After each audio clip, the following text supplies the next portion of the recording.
So Sophie, you were one of the main organisers for the School Strike for Climate Change New Zealand movement. What motivated you to become part or to become involved in that movement? I think for me, I kind of came to the realisation that this moment in history is so important. What we do or what we don't do right now will determine the future of the generations that follow mine, the future of my generation itself, the future of our natural environment, the future of this planet that we call home. So the fact that this moment in time is so important, and there wasn't anywhere near as much discussion around climate change and around the crisis that it is and the action that we'll take to tackle that crisis, I thought, well, surely this is an opportunity to create that more beautiful world and to use this moment in history to be on the right side of history, to do something about it while we still have the opportunity to. So for me, it was like that motivation of, out of a sense of fear of knowing that if we let this moment in time slip by, who knows what the next generation will inherit, but also having a vision for, you know, what could happen if we use this as an opportunity to re-envision together and to think about what our world could be like and what world we actually do want to pass on. So out of that, I found that a lot of young people were feeling the same and didn't really have a space to voice that fear, but also that hope and that vision that they dream of for our world. And so that kind of motivated me out of a sense of fear, but also balanced by a sense of hope, knowing that we can be on the right side of history and we can use this moment in time to do something about the climate crisis. Great, excellent. So I guess you were heavily influenced by Greta Thunberg. Yes. And did you, and who started this off, of course. Was there a movement here already, or were you part of forming the New Zealand movement? Were you part of one of the leaders, I think, weren't you? Yeah. Tell me about your role in the School Strike for Climate Change. Yeah, sure. So at the beginning of 2019, we started the School Strike for Climate movement here in Aotearoa. So I saw what was happening overseas and was incredibly inspired by the likes of Greta Thunberg, but also the climate strike leaders in Australia. That was a big a way that I was exposed to it, because that some of their main climate strikes made its way into the New Zealand media. So I saw that, and then began to think, you know, it's always been an issue I've been concerned about, and having a connection to the environment from a young age, and that's kind of led me to have a drive to protect it, but also, as I said, that balance between that fear and that hope, and knowing that I want to use my voice to fight for our planet, which can't fight for itself in these spaces, in these political spaces, and also in society in general. The planet can't communicate with us, it can't speak. So I saw all of these teenagers, these young people across the world saying, we're here to speak up for our planet, we're here to show the importance of this moment in time, and the importance of doing something. And I thought, well, New Zealand needs that too. I mean, people see New Zealand as a clean, green country, but in fact we have a long way to go, and we have the ability to be an example and show the world what's possible. So a few of my friends and I came together and thought, let's do something.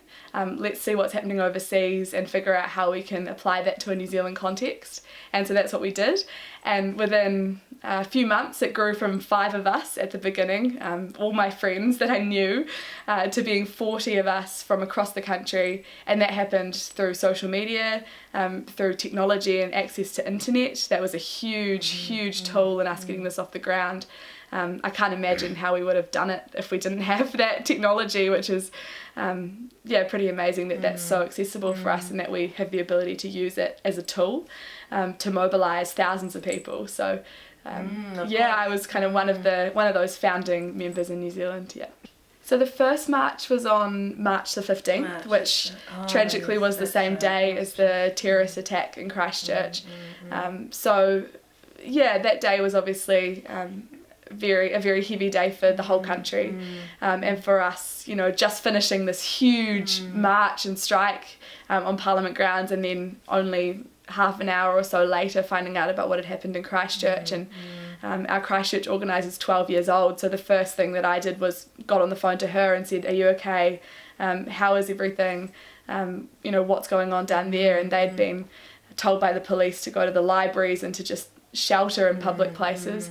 And that was incredibly scary for them, but also then just obviously it being completely wrong for us to celebrate kind of what we had created on that day, and we just felt obviously that all of our attention and all of our love and focus had to be on supporting, you know, the community down in Christchurch, and making sure that we were kind of using the platform that had maybe been created for us on that day to actually send that down to Christchurch. And it was challenging, because we were like, this could have been such an amazing day in New Zealand history, but now it's deemed one of New Zealand's darkest days. So for us, kind of balancing that, and it being the very first strike, and we'd been building up to it for months, and it was challenging, but can't imagine how challenging it would have been for the families of these people who lost loved ones. So it was a hard thing to kind of grapple with, and but we then kind of took some time, a few weeks off, and just said, you know what, let's just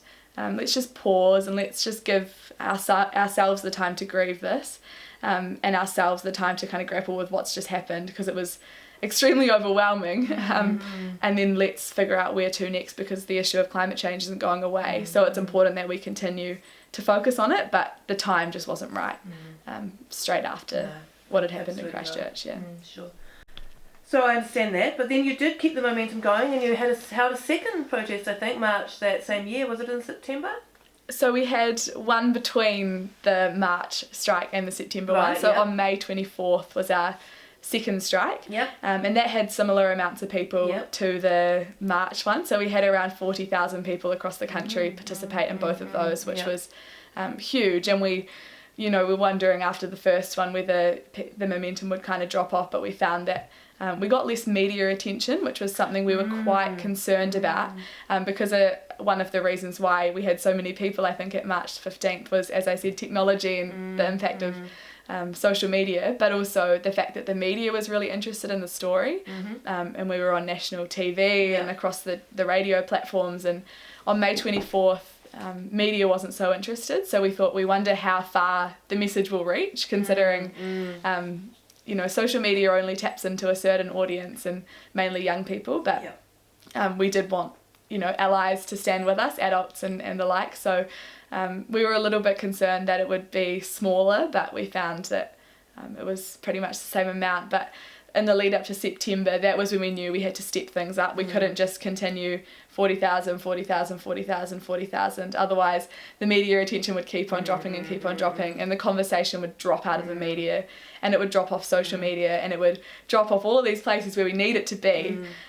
So we knew we had to do something different, and that's when we contacted businesses, we contacted unions, we got as many people as we could, universities, we had universities pledging, we contacted primary schools, high schools directly, we got NZEI on board, we got the Public Service Association, First Union, and we really tried to tap into as many avenues as we could to mobilise people. Businesses, we had 290 businesses close their doors on September 27th to join us.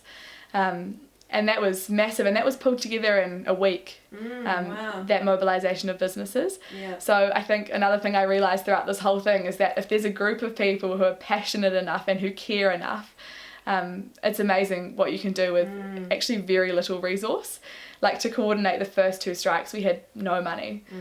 We just had ourselves and our laptops, our phones, and some connections in our communities, and to see what then came from that was like blew all of our minds. And to think that I was probably the oldest person in the movement at 18, the youngest being 8, so it was a pretty incredible, I was constantly amazed by how quickly we were able to do things and get things done, and how driven everyone was, even though there was nothing really in it for them in terms of, like, it's not paid, it's not they're not getting recognised at school, they're not, but it's just so important. And I think that's what we all had to hold on to, even through the the negativity and the comments that we got back sometimes. Just holding true and staying true to why we're doing it, and that kind of I think led us to that 170,000 people that we had on September 27th. So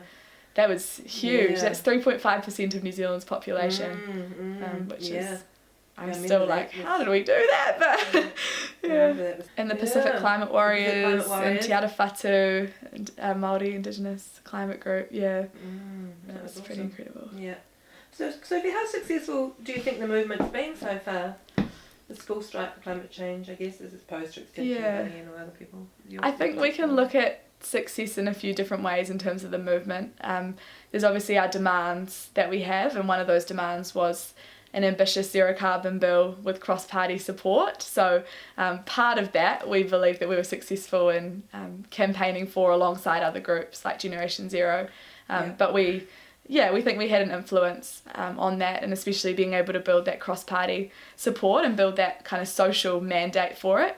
So having these thousands of people show up and say, this is what we want, it gives those politicians a reason to do something, and a reason to support something they might not have otherwise supported. So I think that was a success. There's also, I think, the success of the increase in the conversation around climate change. I think we were talking to Greenpeace, and they said in the lead up to the first, second and third strike, they saw a massive increase in engagement around climate change in the media. So they've got tools to be able to track this kind of stuff, and upwards of 50% increase on how much climate change was being discussed in the media. And now Stuff has their own climate column, and in the Dominion Post, I think it was, there was an insert, and this will be a regular thing funded by Stuff, around climate stories and update on the science and things like that. So I think that's really positive. I think that in some communities where they're not very supportive of climate change solutions, such as in Thames Coromandel, we had 2 girls there who were constantly fighting their mayor and constantly coming up against barriers and battles.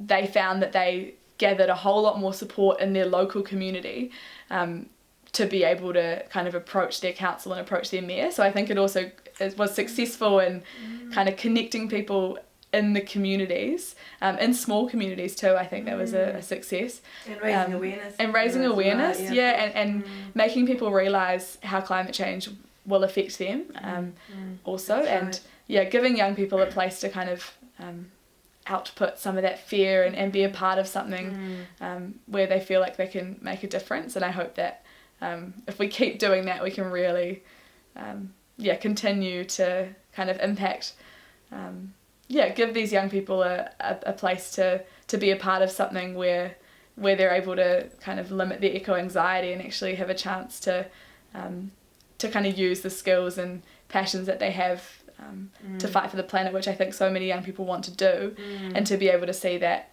actually have an impact in their local community, but also on our leaders would be awesome. We've had the chance to meet with our Prime Minister, and without even reaching out to her, she contacted us. So I think even that shows that we were on her radar. We are on her radar. We're on the Minister of Climate Change's radar. So I think that all of those things together, even though they're in lots of different areas, I think can point to successes of the movement. And I just think that success wouldn't have been what it was or what it is if every single one of those people didn't show up on September 27th and on all of those days. That success is in no way my success. It's not the organising team's success. It's that 3.5% of the population's success, because we were all a part of it. So I think that's the most important thing, is that this is a movement. It's not a moment. It's not an individual. It's a movement, and holding on to that is the success of the movement that'll get us places. Yeah. For sure. What do you feel needs to be done to bring about the change that's required to save the planet, essentially? I think we just need to keep talking. With every chance we get, we need to be talking to our friends. We need to be talking to our whānau. We need to be talking to those around us, those in our communities, talking to our leaders, sending them emails. We just need to keep this discussion on the table and keep it present. I think throughout this period that we've been in at the moment with COVID-19, there's a real risk that this conversation gets lost, but there's also a real opportunity that we use this as a chance to recover in a green way that actually takes us forward, and that uses it as an opportunity to mitigate the climate crisis and take steps to adapt. And there are ways that we can recover the economy in a green way, that the economy is actually inextricably linked to our environment. And encouraging people to realise that through this time of recovery, I think, is really important. So in my view, what we can do is continue to be committed and persistent. The School Strike for Climate movement is in no way done. We've existed for only just over a year now, and it's crazy to think how far the movement has come in such a short amount of time. So in 5 years' time, I can assure you that the voice will hopefully still be as loud, because there'll always be, or louder, because there'll always be things that we have to continue doing. We'll never be fully done with the climate crisis. We'll never fully, it's not in the next 5 to 10 years especially. So I think what we need to do is just keep talking, keep coming together, keep connecting and figuring out what we can do, and School Strike for Climate will definitely be doing that, and encouraging as many people as we can to join us in that too. You have a councillor for Kaipeki Coast District Council at the last local body election. You're one of a number of young people elected across the country. Why did you decide to run for this position? What motivated you there? So I guess for me, I've done a little bit of thinking and reflecting over the last year or so with the School Strike for Climate movement, and realising that for me, the most important thing I feel I can be doing at this moment in time is using my voice with every chance I get to speak up for our planet in as many different spaces as I can. One of those spaces that I saw that was extremely lacking was in local government. In central government, we have some champions, for example, Chloe Swarbrick, who we see really actively championing issues around climate change, and there are people who speak up on that. But for me, when I was looking at my choices of who I might vote for, it being my first election able to vote, I looked around and I thought, well, I don't know any of them. I've never seen any of these people. I think I'd seen one of them. I knew one person on that list of current councillors. I didn't know what they were passionate about. I didn't know what issues really fueled their fire inside of them, and things that they cared about. I didn't know where they were based. I didn't know how I could contact them, and I was like, this isn't, if I'm a young person and I'm really concerned about my future, and I'm concerned that none of these people, I don't know any of these people, and I don't know if this is something they care about or if it's on their radar. So I thought, how many other young people are in the same boat where they're looking at their options and they're going, well, actually, I'm not even going to vote because this is something that's so important to me, but I don't see anyone who's actively championing it. So I thought, well, maybe there are people feeling that way. And when I was out door knocking, for example, I knocked on people's door and they're, oh, you're Sophie, you're a climate activist. And they were like, we need someone who this is going to be one of their main focuses. And I think people were kind of looking for that voice. So I guess that's kind of my motivation, is just wanting to speak for our planet, which can't speak for itself, and wanting to use my voice to its full potential, and kind of not leaving things unsaid or not leaving spaces where climate change isn't being addressed, because it's just it's simply the most important issue of our time right now. Because if we don't do anything about it, everything is at risk. Our economy is at risk. Our people are at risk. All of this money that we're creating, which we're valuing over our environment, is at risk anyway if we don't protect our environment now. So it has to be the focus, and it has to be this lens that we look at everything through. And that's kind of what I wanted to bring to council by running. And didn't really expect to be elected as someone who was young, and who a lot of people, I feel like, doubted. That was another thing we faced when I was door knocking, was, what are your qualifications? What are your credentials? And it's like, is it not enough to simply care and to feel passionate and to be driven to do something? I think we underestimate the value and the importance of that. And I think that's what School Strike for Climate showed me, was that none of these young people had, qualifications as such. They hadn't gone to university, but we were able to create something that was pretty much unseen, and was, quite revolutionary, I think, and that people with maybe degrees and the like might not have been able to do, or might have been able to do it too. But the fact that these people didn't have those qualifications or degrees, it didn't matter. But they were passionate, and driven and knew that something had to be done, so they did it, and I hope that I can kind of do the same in council. 6 months in the job so far? Or? 6 months, yeah, just under 6 months. So how's it going? Do you think change can be brought about in that political environment? I think it can. I think change being brought about in a political environment, though, does take time, and that's something I'm have become a lot more aware of being in the system. But I found that relationships are so important.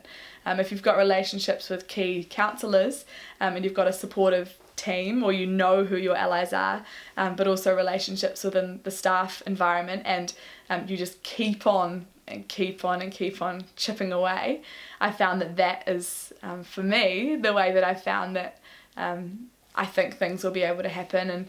And whether I'll decide to run again in 3 years because I feel like I've still got more to do and more to say, I think I'll evaluate that in the next year or so. But I found that it's been different to what I expected, and I wish there were some other young people there, because sometimes it can be a little bit challenging, especially at the beginning. I found it quite intimidating, obviously being in a room of people where no one really looks like you, and some of them are the age of my grandparents, and it's like, well, you don't really feel like you have those allies, but I began to develop those allies who I know are really passionate about youth issues and passionate about climate change, and so that's important, and I found that I think will be what helps me to really leverage change. But I don't think you can do it without a team, and same with School Strike. I couldn't have done that without a team. It's really hard to affect change in those political spaces without a team of people around you who also care. So how have you been chipping away? What have you been up to in council? So a few of the things, I've been working with the Sustainability and Resilience team to finally begin getting a climate change strategy and action plan for Kapiti Coast, because we declared a climate change emergency last year, and that was great, and I was, along with some other youth, a part of presenting to council about that, but there still hasn't been an action plan put around that, so I've been working in that space.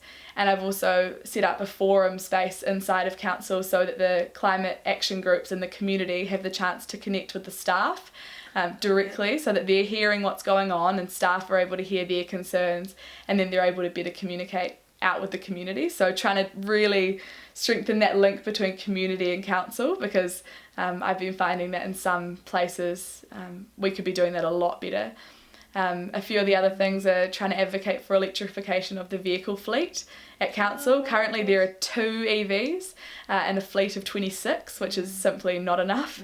But there's also awesome projects like Wainui Whenua, the disposal of the transmission gully land, the potential to reforest some of that into native forestry, and the potential for council to take a lead role in that, and developing that as kind of a park for this area, linking in with the regional council. And there's also a Wellington Regional Climate Change Working Group, so I've been in conversations with them, and we've got Rod Oram involved in some of the stuff here, and Climate Change Summit in March, and there's a lot of work going on also around community-led coastal adaptation, which is very exciting, so alongside the adaptation part of things. So there's a lot of different kind of projects in the climate space that I've got a finger in, and finding that really, it's really cool to be a part of something where it's kind of directly, it's on the ground stuff, and that's what I'm enjoying about it. A lot of the stuff, the coastal adaptation, it's on the ground, it's here and now. These impacts are already beating down on some of our coast, or a lot of our coastline, and what do we do about it? And it's awesome that we're giving the community a chance to play a role in deciding what we do about that. So there's quite, as you can probably see, there's quite a few different kind of channels of work. But that's good. Cool. As you said, as you mentioned, COVID-19's overshadowed everything else really, of course, the pandemic. But I guess climate change, the climate crisis will need to come back onto the agenda, obviously. Do you think School Strike for Climate Change is going to step up there again, or are you still involved with that movement, or are there any plans afoot there? 2020 or 21 probably this stage. Yeah, so I'm still kind of involved this year more so as a mentor. So we've got some really awesome young people who are kind of 15, 16, who have awesome skills and really keen to learn more in terms of that coordination aspect of it. So I'm kind of stepping back and supporting them to have some of the same opportunities and learnings that I had last year by doing and through actually having the chance to coordinate. So they'll be kind of the main coordinators this year. But in terms of plans, I think the penciled in date for the next strike is the 4th of September. Oh, okay. So coming up soon, and that's obviously dependent on what happens with COVID-19, if we have the second wave, which seems like is quite common throughout the world to have a second wave. So we don't want to get too complacent with where we're at the moment.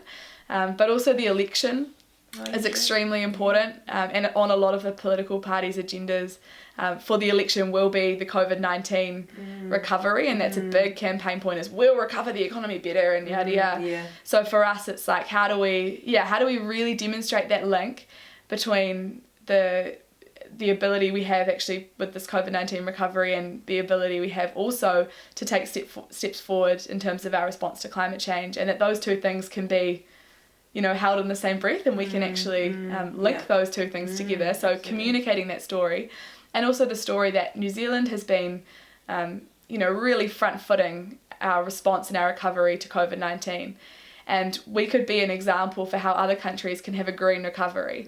And surely that's attractive to our world leaders, and they've been talking a lot about, New Zealand's recovered, New Zealand's, response to COVID-19 has been this, and we've got, we had 0 active cases and for 25 odd days. No community transmission. So other countries are like, wow, New Zealand. And we could also be like, wow, New Zealand, green recovery. Absolutely. New Zealand's using this as an opportunity to take steps forward, and they're not just going to let this moment slip by. And look at how they've harnessed this kind of... I feel like at the moment New Zealanders are quite willing to unite behind things. We saw New Zealanders uniting to save lives and uniting against COVID-19. And so I think if the government kind of used that same momentum for New Zealanders to unite behind climate, but also behind our response, that would be an incredible opportunity. So I think we're focused on the election and how we can encourage people to vote climate and to explain the importance of voting climate. And in the way that you're voting for your future generations, you're voting for what kind of world you want future generations to inherit, and encouraging young people to elbow their elders and those who can't vote to talk to their parents and grandparents about the importance of voting. So that'll be a focus for us, but also with the election on September the 19th, the 4th is could be quite a good date, as it's only a couple of weeks before the election. So really trying to occupy space in the media and having that climate conversation really front and centre as we move into the election, I think will be really important. And also to hopefully link those climate and COVID recovery conversations together through the election period as well. So there are a few different facets, I think, to it, but strike on September 4th is the current plan. Okay, cool. Dependent on what happens with COVID. So it's interesting that linking the COVID-19 economic recovery, I guess, to saving the climate. How do you see that going? I mean, what would you say people are voting for? My years of being a social activist is like we had demands. We demanded this, we demanded homosexual reform, whatever. We had specific. What would you say? What do we what do you see out there? I mean, to me, it's things like increasing public transport, or we've got to keep the carbon in the ground, for example. Things like that, or we've got to carbon sink. So what do you think? What would people be voting for? Saving the climate's a very kind of general. No, definitely. Do you see happening? I guess that could help that. Yeah, so I think the public transport aspect is really important. We've seen obviously public transport being free over the last few months, and I've seen so many more people on the trains. So that's really awesome. There's also affordable public transport, isn't it? Yeah, affordable public transport, subsidised public transport. Investment in regenerative agriculture and encouraging those kinds of practice, incentivising those practices for our farmers. Agricultural emissions account for around 50% of our emissions in New Zealand, so that's a huge space that we have to tackle. But I think it's also like for us, it's encouraging people in our areas who we might be voting for to ask these questions. What are you going to do if you get into power? What kind of solutions will you be advocating for? And seeing kind of what ideas they have in their heads, because if they're not thinking about it at all, then that would put me off from voting for them. But I think that public transport aspect, especially in Kapiti, we've got, I think, around 56% of our emissions in Kapiti come from transport, and that's because of our commuting. And obviously with COVID-19 we saw people working from home, so that's another aspect of it is if some of these working systems were changed, and if there was some support from the government for people to work from home, that could drastically reduce our emissions, and we know it's possible because we've done it for the last few months. So that's a huge part of it too. But agricultural emissions. There's also still work to be done by the government around the kind of extension of permits that they're still giving for companies to drill for oil and gas, such as OMV, that are still here in New Zealand. So that's something that we can be asking our candidates for their stances on. And if, we can be saying, so were you aware that OMV, an Austrian oil giant, are still drilling for oil and gas that we actually cannot burn? If we burn it, we're destined for 2.5 degrees of warming. That'll destroy us. And asking them, so what do you think about that? So really trying to pick out what people believe and what people understand to be the problem.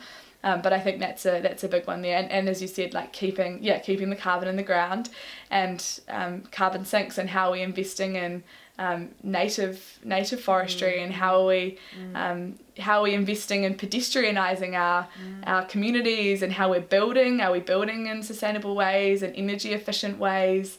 Recycling, using less energy in general. Cycling as well. Cycling, and recycling both. But we cannot afford to continue using as much energy as we do. There are a few different things I think we can do, but I think it's also asking those who you might be voting for, what's on their radar, and that'll be really important coming into the election, so we know who are the candidates who we can really trust to voice these kinds of concerns, but also to advocate for positive solutions like we've just kind of talked about. Oh, Sophie, you've kindly agreed to donate a jacket you wore to the, which protest? May 24th. The May 24th School Strike Climate Change March. And you've donated that to represent your work in that field. Can you tell me a bit about the object, please, of your jacket, and why you chose it? So this is a jacket that I've quite enjoyed wearing kind of throughout last year. I got it from an op shop actually at the beginning of the year when we went away on a family holiday. So it's quite a light jacket, and I feel like when we were marching, I found on the first strike I wore a lot, and I wore quite a heavy kind of jersey, and got really, really warm when you're right at the front and you're chanting and you're among so many people, and the energy kind of even warms you up. So I found that on the second one I had learned a little bit from that, so I decided to wear something a little bit lighter. And I think that the colour, obviously, it being green, represents what a healthy planet would look like, so there's that element of it too, but it's just kind of a jacket that I quite liked. So I think it's one that I kind of felt comfortable wearing, and it was light, so meant that I was able to move around nice and easily and hold the megaphone up, So what was it like, that energy of the school strike? You were about the front helping to lead them, weren't you? Oh, it was unlike anything I've ever experienced. There was so much to focus on. There were people who were trying to ask me questions, there were media there were people with megaphones chanting, so I really wanted to be involved with the chants, and then there was I was having to keep on top of the social media and sharing what was going on, and people during the march. Of course. So I was kind of I was balancing a lot of that because I was at the front, so it was easy to do social media and you could see everything. During the march, and then getting calls from media trying to talk, like the radio in New Zealand called out, I can't hear you, it's too loud, people are chanting, and they were like, are you free in 5 minutes? I was like, I don't know, I'm in the middle of a march, I don't know, this is a bit chaotic. And also kind of you couldn't see the end, so you didn't know how long the march was, and so the energy just kind of kept on coming. And on September 27th, when we were at Parliament, I got a text from a friend saying we haven't even left Civic Square yet. Right. And I just thought, what? Like that. So you're telling me the energy that I felt at the front is along the whole of Lambton Quay all the way back to Civic Square. And you know, we're probably, like, the whole city can probably hear us. Like, we were loud. So yeah, that energy was just incredible. So now, like, with all the bits of clothing that I wore, I'm like, wow, this clothing was like amongst that energy, you know, like it was really yeah, I don't know, it's a part of me is like, it was something I've never felt before, and just seeing everyone there, like the sheer number of people, all the young kids, the grandparents, the teachers that were standing alongside us, the business owners, the workers, it was like all of that energy combined was just amazing. It's something that I look forward to kind of being a part of and creating again. Yeah.